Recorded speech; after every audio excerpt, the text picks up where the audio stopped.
I'm Ringer, and this is my prospecting journal. Come on, let's go prospecting.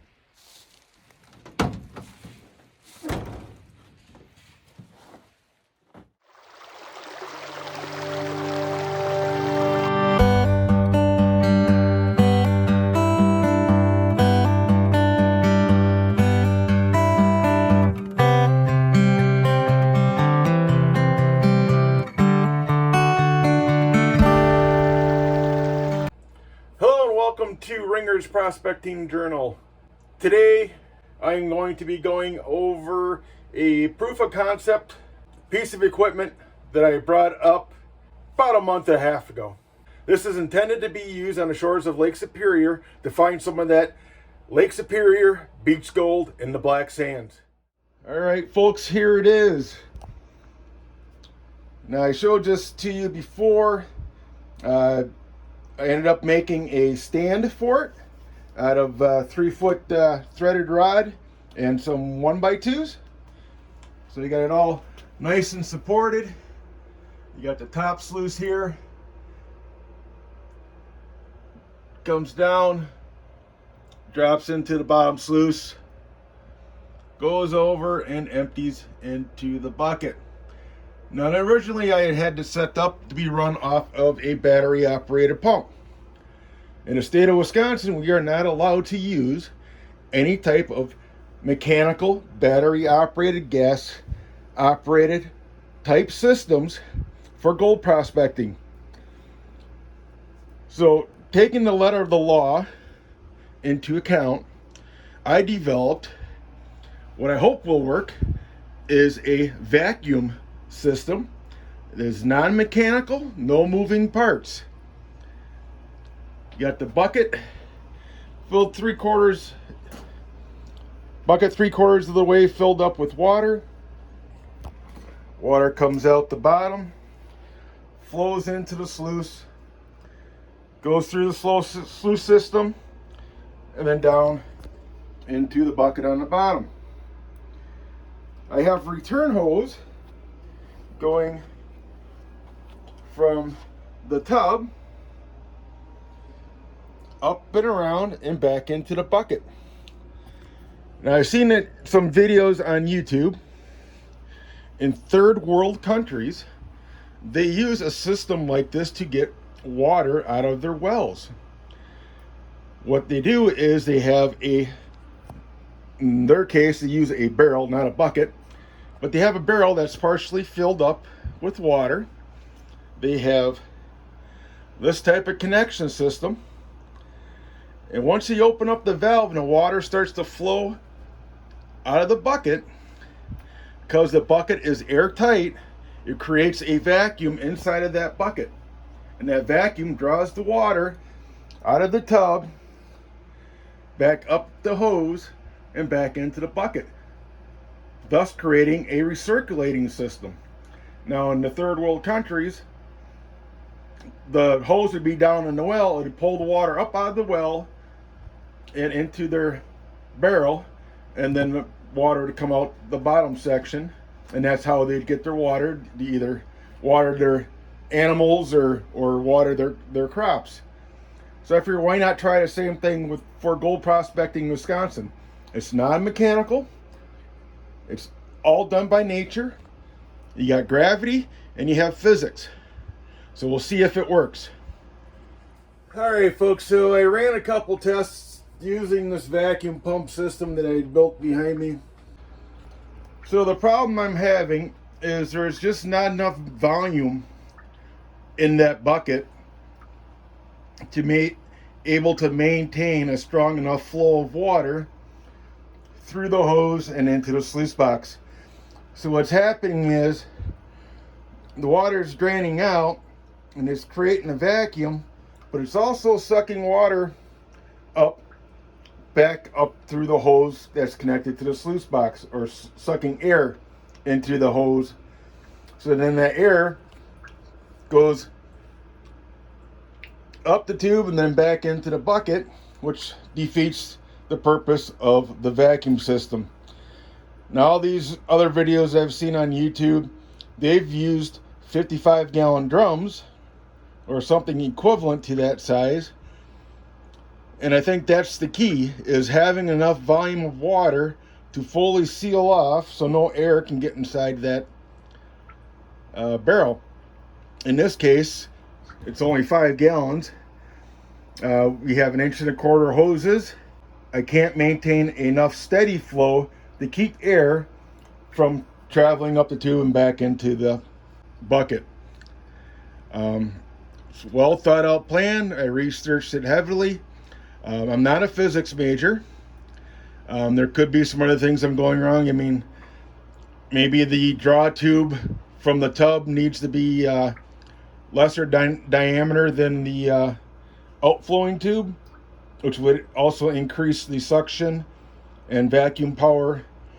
But overall, I think for any type of system like this to work, you're going to have a 55-gallon drum.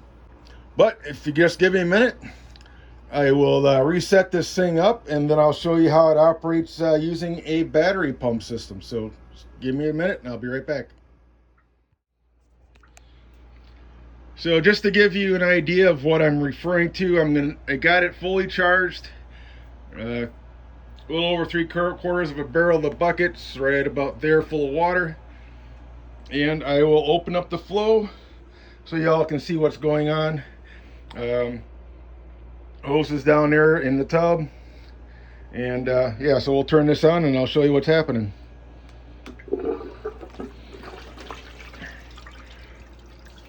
So I'm not too worried initially about the slow flow of the water. I can adjust that just with the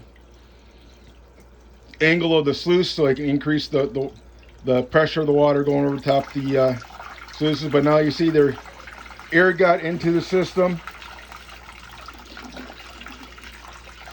It's getting sucked up in through the hose. You can see the hose moving when it gurgles like that. Allows air into the bucket, which allows the water to come out faster, and overall this doesn't maintain enough of a flow to recirculate it from the bottom of the tub back up into the bucket. Yeah, if you can look closely at the bucket, you can see the water level in the bucket slowly dropping down.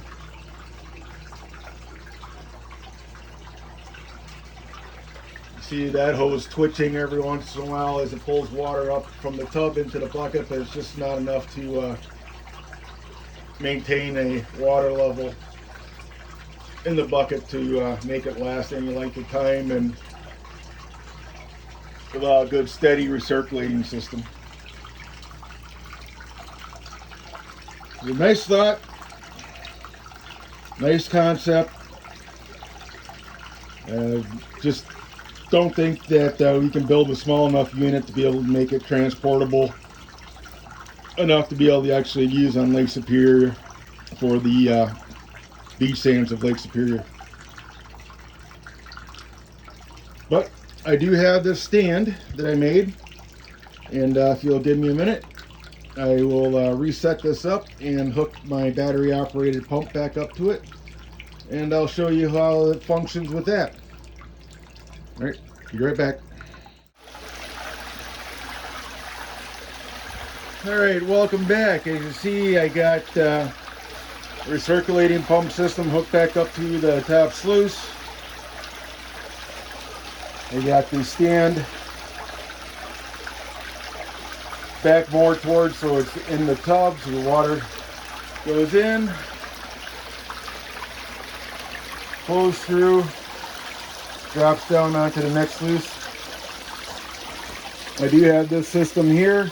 That's just to keep the water from flowing up over the top and out the back side or front side of the sluice as it comes down.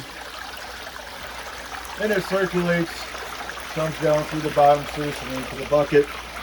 If you look at, or if you can see that on the digital controller over there, I'm only running this at 76% right now. Just to give you an idea of how it works. I do know just by looking at it that I'm going to have to increase the angle of the bottom sluice. Luckily with this stand, it's fully adjustable, so you can adjust it to the terrain that you're going to be working in. Or if you just leave it set up in your basement, garage or wherever your gold shop happens to be. But yeah, it's fully adjustable. It's 3/8 inch hex nuts and washers. So with the threaded rod, I can fully adjust it to whatever angles and stuff that I need. Alright, so I have it all set up now.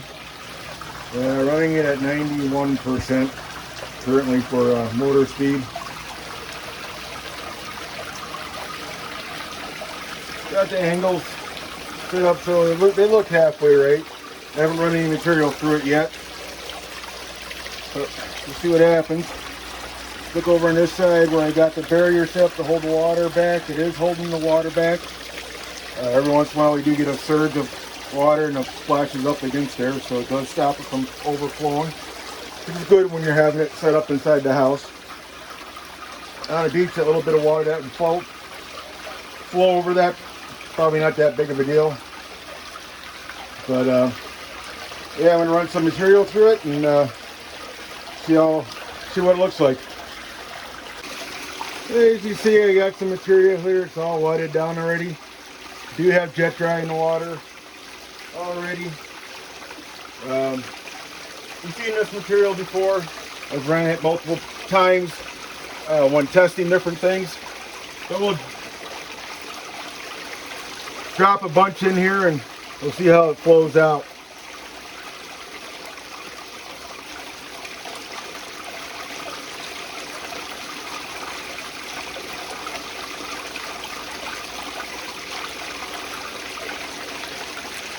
The things about these aftermarket sluice boxes, unlike the Gold Hog, they have a ramp that has to travel up to get to the mat. Not a big fan of that. Creates a lot of turbulence. It does work though, but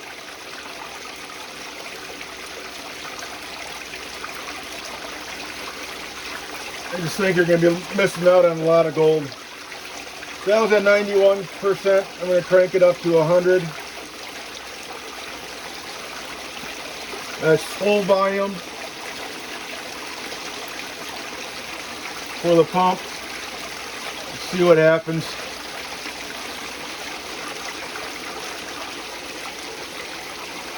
And the stuff is dancing around in there pretty decent. So, dump some material in.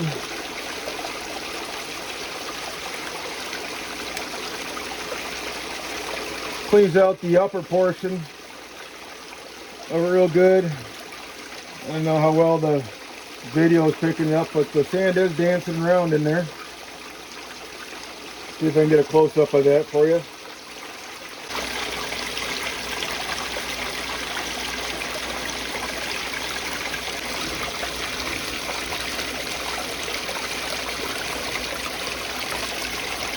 Always amazed me how counterintuitive these sluice boxes are with the ripples and with this green mat. The material wants to travel up against the flow of the water. You get stuck in the riffle area, or in this case the green mat drop vortexes. So yeah, I'll run the rest of this material and then we'll see if there's actually any gold in it. I highly doubt it. Like I said, I've used this multiple times for testing, but you never know. So you always gotta check. So I'll be right back after I get this bucket ran through and then do a clean up and pan it out. If I find anything, I'll let you know. Alright, so let's take a look at, see what we got here for concentrates off of that run. You notice that the miner's moss in the bottom of the sluice actually holds a lot of the dirt. So what we're going to do is we're going to pan this out a little bit. Get another catch pan here.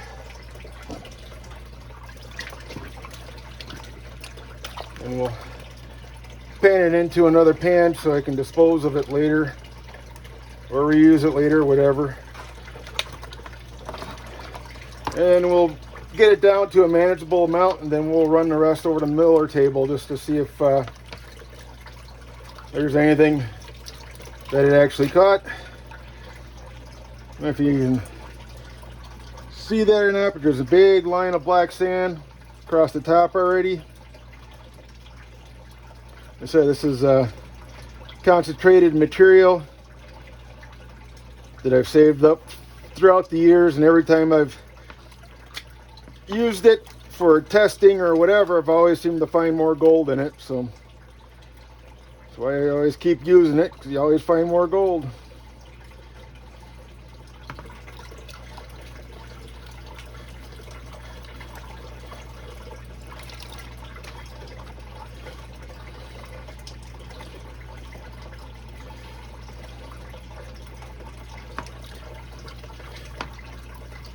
Sure, the material is very stratified, so the heavy falls to the bottom, lights come on top.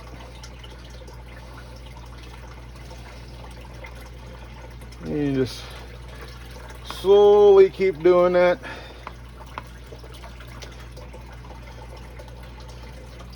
Alright, so what I do now with this much material left in here, I'm gonna keep panning it down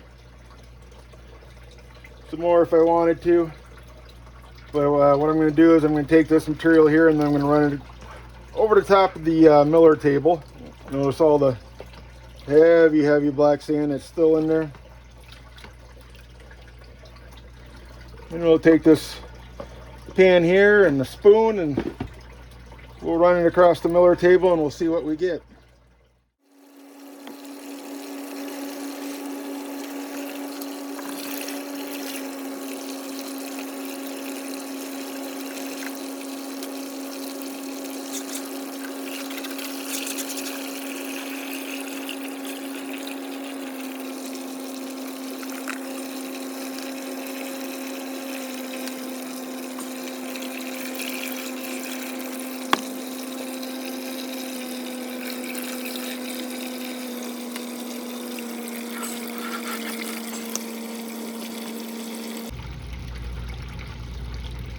You see a couple of the bigger flakes sitting there.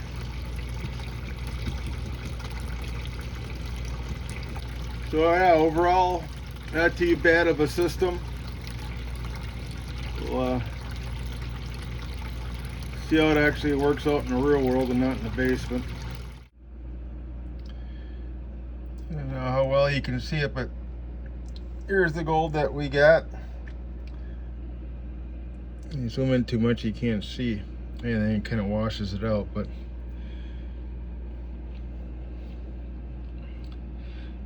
got about 20 small pieces in there. Again, this is material that I've ran multiple times before, so always go through your material multiple times. I've always said that gold prospectors were some of the ingenious people out there as far as coming up with different ways to achieve a goal. Not all ideas work, as you saw with my vacuum pump system for a recirculating system take up to Lake Superior. Still going to have to work on finding something to take up there, because in Wisconsin you can't use any pumps or any mechanical devices. But I did get that stand built for it, so I can do a double sluice system for up there. So that should work rather well up on the Michigan side using the pump. So should be able to get some gold using that. Just don't know if I'm going to get that far up north. It's about a 5-hour drive or so from where I live. But you know, you got to keep on trying. You know, just keep inventing different things to achieve your goal. So in the meantime, if you liked my video, please hit the like button, subscribe button, and share button. And don't forget to hit the bell icon so you can receive future notifications on other videos. Until then, I'm Ringer, and this is my Prospecting Journal.